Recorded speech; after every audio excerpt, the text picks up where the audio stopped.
Good afternoon.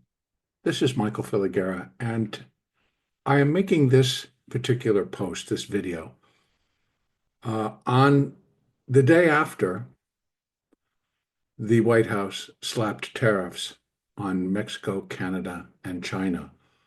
There are varying degrees, and it likely will grow, and we don't know what happens next. As it's being quoted in a couple of the press that I'm reading, this is the opening salvo of a new trade war. So what can happen during this trade war? What can we expect? And I'm going to show you what I've been using over my years that I have been working and studying and using Elliott Wave. And now I do the analysis on Elliott Wave and following what Elliott taught us from day one, that you start with the largest picture you can make and you work your way down from there. Once you have an understanding of what these waves, what their personalities are, what they suggest, what comes in between, what comes with, etc. And then you build your large picture. You're starting from, in my case, with the Dow Jones. I have data that goes back to 1902. And this is all via and comes with Thinkorswim. Now, this is the cash market. So from 1902 to 2025 is basically what I can cover right now. Now, Elliott taught us that markets trend in five waves. In other words, they produce structures of five waves in one direction or the other. In this case, from its inception, basically, of what my count is, we have been working an extremely large grand supercycle wave 3. So starting from there, I'm going to demonstrate right here that I have 1, 2, 1, 2, 1, 2, and then it starts to, in a primary degree, of a cycle third wave. Does it begin to break? Why? Because we've entered into the 3 of 3 of 3. So this is a very long-term and a very large upside move, but it has had bumps, grinds, drops, intense rallies, everything, wars, depressions. We've had periods of deflation. We've had periods of inflation. We've had financial collapses. We've had market crashes, all within this big, big rally that's been going on. Now, following through with that thought, I feel that we're in a grand supercycle, wave 3, within a cycle, supercycle wave 3, within a cycle third wave. So we're in cycle wave 3 of supercycle wave 3 of grand supercycle wave 3. So following that thought, what are we really finishing here when we talk about that we have 5-wave sequences corrected by 3-wave sequences followed by 5-wave sequences until we reach that top level of where we get to grand supercycle wave 5. Then we have what you could call a grand supercycle ABC, and that one will be something that is so far out in the future, it just doesn't make sense to really even discuss it.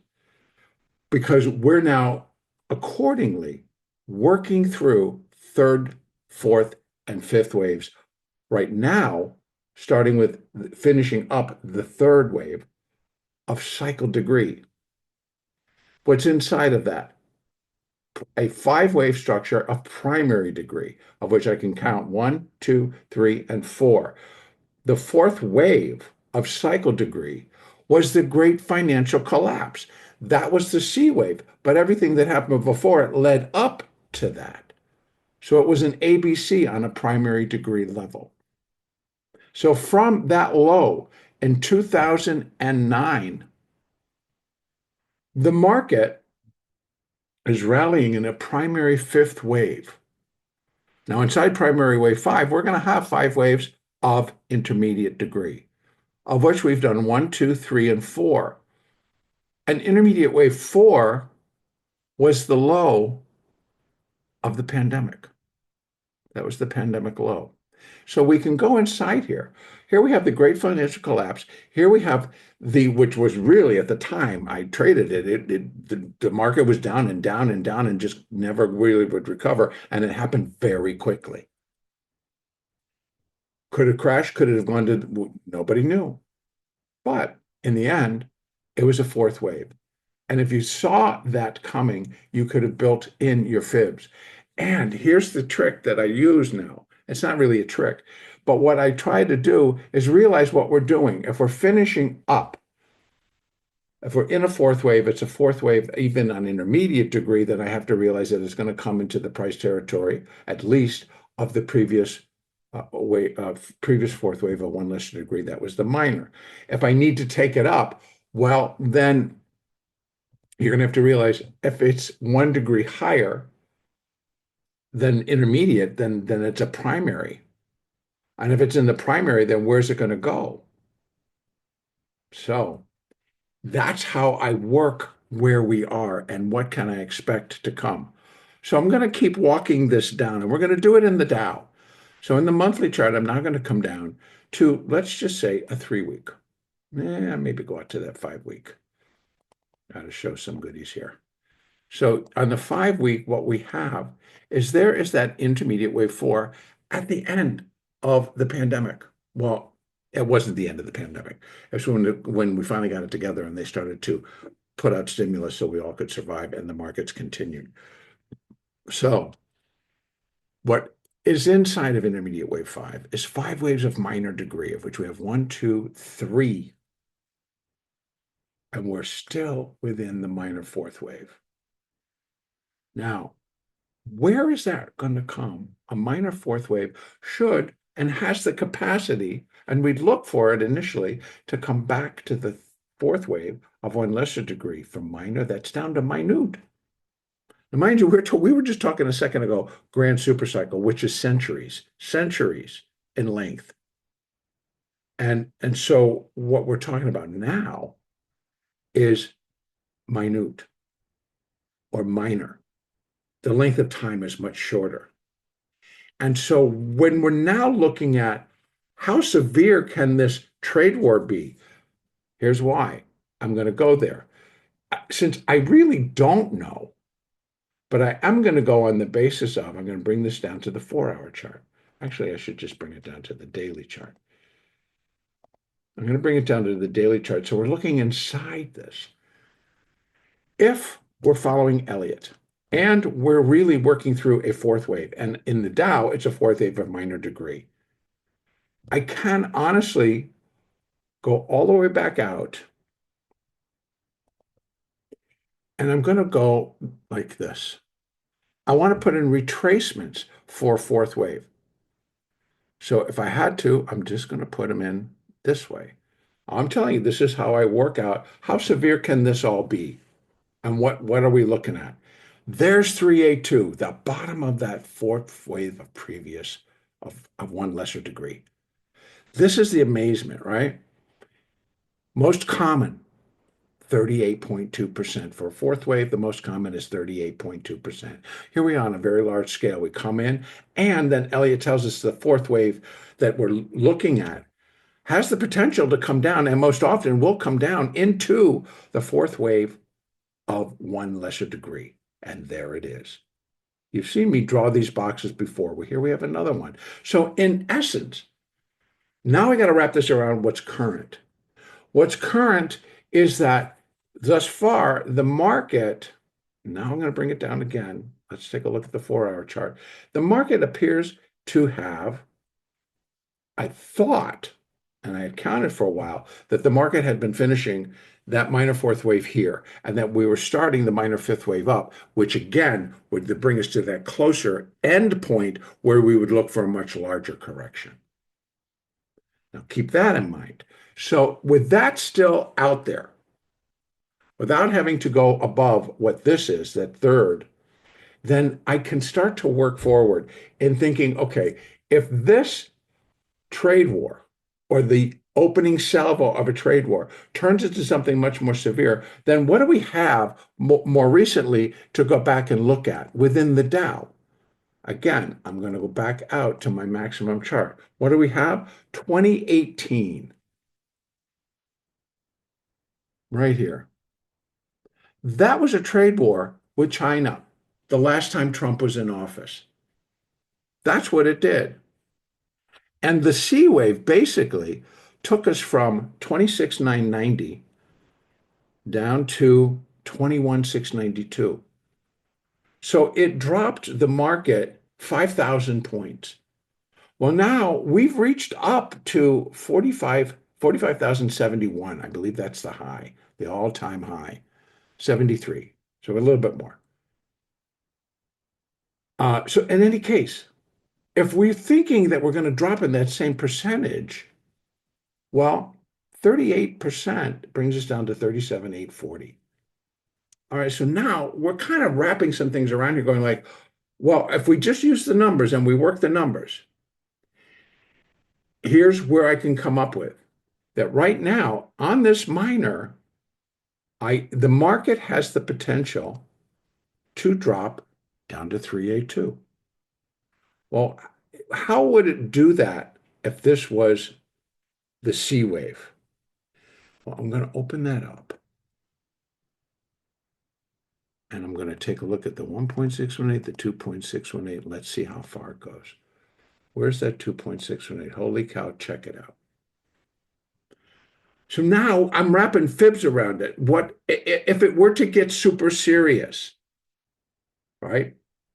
We don't know, but we can work Elliott and work where we are and work what we know about the wave structures, what we know about the personalities of these waves, what we know about what's coming in terms of option flows, capital flows, et cetera, how things are maybe going to move, so we can determine where should we end up. Well, if I go simply by fourth wave, what I know about a fourth wave, it's going to go to the fourth wave of one lesser degree. Well, that's here. So now I'm pulling a maximum. I add for the entire third wave, you saw what I did. I added the fibs, just the retracements of what this market could do. And what's most common? 3A2. Where is it? Right there at the bottom of that fourth wave. So now I got two things that tell me, well, okay, we're in the trade war, but the market itself and the structure and the technical side of the market is telling me, well, we can get down to 37,840, not totally necessary. In essence, we just need to get below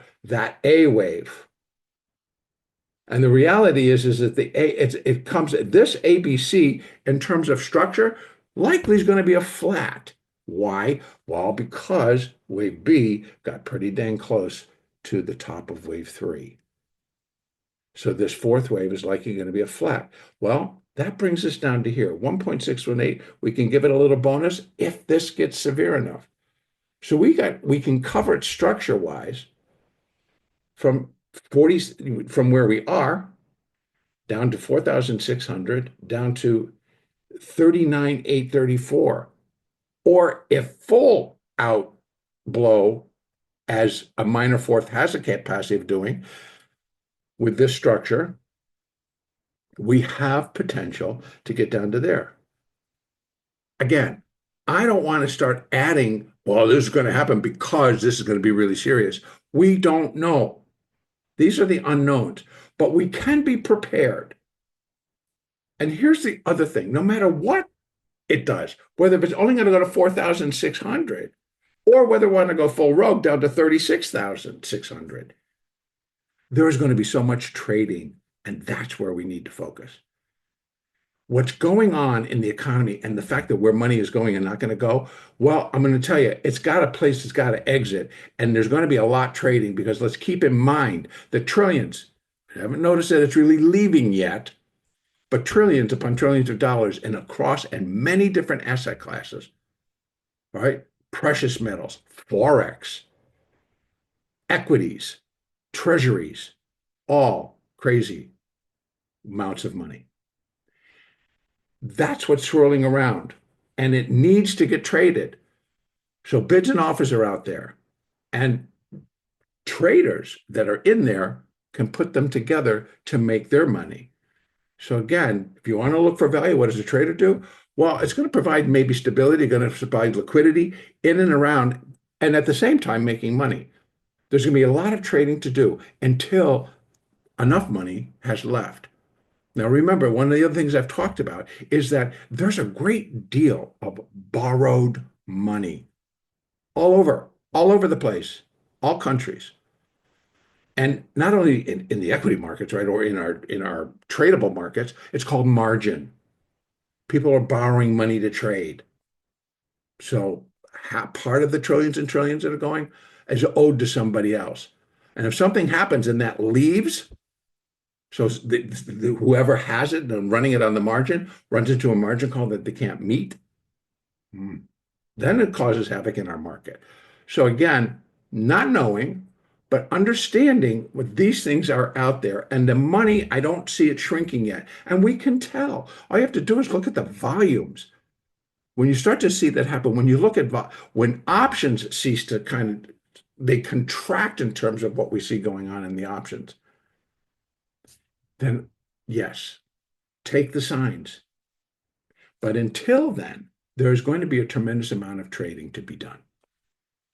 So knowledge and knowing how to put together the wave count and knowing how to work the wave count and knowing what the capabilities of your wave count are is why I will say now, yes, I think we're in a fourth wave. I don't believe it was over. The fact that that came out and we had that doesn't look like much right now. We've had a turn in the Dow. I think it's going to have some follow through come Monday. That's when the Dow cash reopens. Until that time, we have the futures market. We have the market that's open tomorrow. We have everything will start again tomorrow afternoon/evening.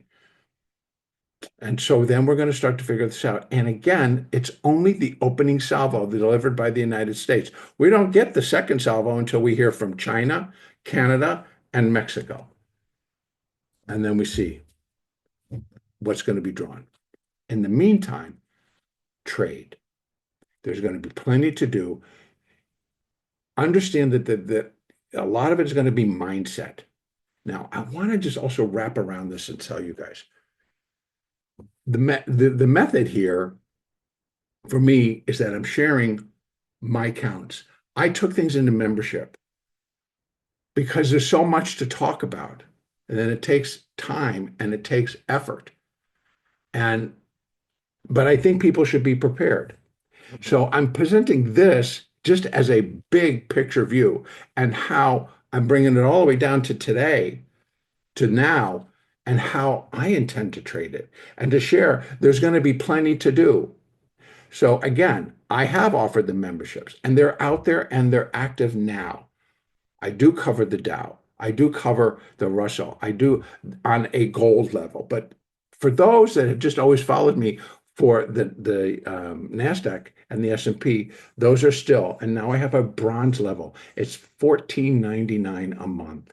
And I'm telling you again, I think that there's enough trading out there. And if we could wrap our minds around trading versus the fear of what may be coming, mindset. So I work with that. I work with people on developing the mindset and how we got to just put everything aside and sit to the trade.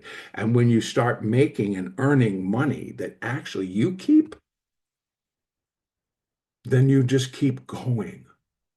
Because what you're doing is preparing yourself. And if it doesn't, so guess what? If we're in a minor fourth, which I believe we are here in the Dow, and we get to this level or just below this level, makes no difference. So really my levels are 39,834 or 37,840, but it actually can start coming in anywhere below 41,800 because we're just looking for the C to put in a new low underneath the A and not by all that much. What comes next after that? A minor fifth wave. And in that minor fifth wave, we're going to go to new all-time highs. Why? I don't know.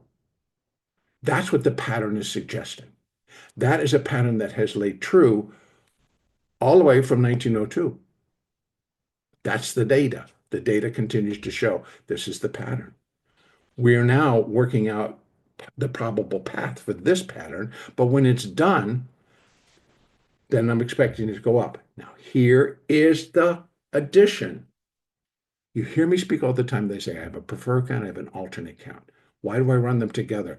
I hate surprises. I don't know about you, but something comes in and surprises me when I'm looking for something not to go past too much past that point here and turn and run up. But if it does, well, what does that tell me? The market will always deliver its message. And what that is going to tell us, folks, is that, oh, okay, it's not a minor degree correction. I got to bump it up. It's an intermediate degree correction. And if that's the case, I'm back out here to my maximum and I'm opening it up so I can see all of this. Because if it's an intermediate degree, then I'm running the risk of a much larger. Then I have to include the pandemic sell-off as a fourth wave.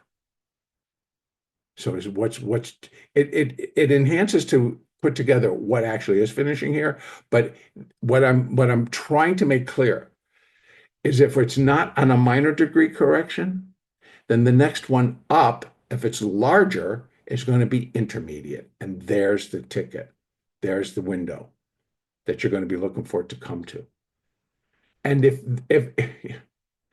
I don't want to keep going beyond, but that's what happens when you're going and it goes beyond that, then you got to go to your next level up. That's the primary. But this is for the Dow. It might be a little bit different in the NASDAQ because there's not as much time. The NASDAQ hasn't been an index long enough for sure. But the Dow, before 1900, right? The Dow was functioning. The NASDAQ, I believe, started in like the early 80s, the late 70s, the NASDAQ composite. And the NASDAQ future, I believe, came in like 83 along with the S&P future. The market that used to trade was the SPX. They came along with the ES because it was a step down in terms of like same move, but not as much money. So, and now we have micros. So we have the minis, we have the micros.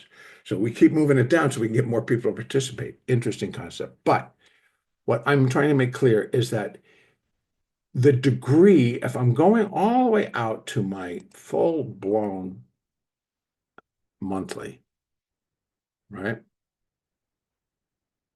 1, 2, 1, 2, 1, 2, 3, 4, 5, 4, 5, 4, 5. So we're working, if we have 1, 2, 1, 2, 1, 2, 1, 2, we're working 5-wave sequences starting with the third. So we're starting with the third wave of cycle degree. 5 waves of primary degree going up. So here we are. And when we start here, we were working on intermediate degree. So inside wave primary 1, 5 waves of intermediate degree. We had 3 waves of intermediate degree to form primary wave 2. 5 waves, 3 waves, 5, 3. No, yeah, that was a ABC all the way down from here to here. That was 3 waves. And the Dow went to an all-time high just before it collapsed. Interesting, right? So it put in an irregular B, primary degree. All right, this is where I'm going to leave it. Purposes, I did want people to know how I work things, so possibly we're not into such a panic of what can the market do. Use your Elliott, and also just to state that I am putting together, I already have it, but I'm putting together a promo for a class for teaching the Elliott Wave theory. And I'm willing to do it one-on-one. So I will teach people one-on-one Elliott Wave. And I'm thinking of breaking it down to like a beginner. So the course itself is 10 hours, 10 hours of teaching from me. And I'll break it down. But if you would have an interest in that, and it will be structured. We'll learn about Elliott Wave, we'll learn about Fibonacci, we'll learn about other things, but more inclusive will be how I use Elliott Wave. The patterns are faithful in terms of they continue to repeat. And they're continuing to repeat in the direction. So, as much as people think I'm always bearish, come on, I'm just showing you a perpetually bullish that's not done yet. So, but that doesn't mean that we're going to have, not that we won't have backbreaking, bankruptcy creating declines where people lose massive amounts of money, massive, i.e., right there. Now, in the whole scheme of things, what does that look like? Was much worse. And that we saw that the country and the world go into a depression, a much severe, much more severe than we've never seen anything that severe. But point wise, we dropped more there than we did here. Percentage wise, we dropped more here than we did there. So again, put your picture together and set your mind to not worrying about what may happen to the economy, but focusing on making what you can make now. It's not just going to roll over and collapse and play dead. And even if it did, it's still going to be tradable. And you might as well make the money so that you have it in your pocket rather than have lost it. All right. I also have the memberships, like I said. This is the follow-up that you're going to get via the memberships, the day-to-day follow-up to know, okay, this is what we're working. We're working a minute degree corrective phase or working a minor degree corrective phase. These are the limitations to it. This is what we can now expect. And it's not that we have to have it aced on the absolute first call. Markets are in motion constantly. So it's putting it together and understanding that it is changeable.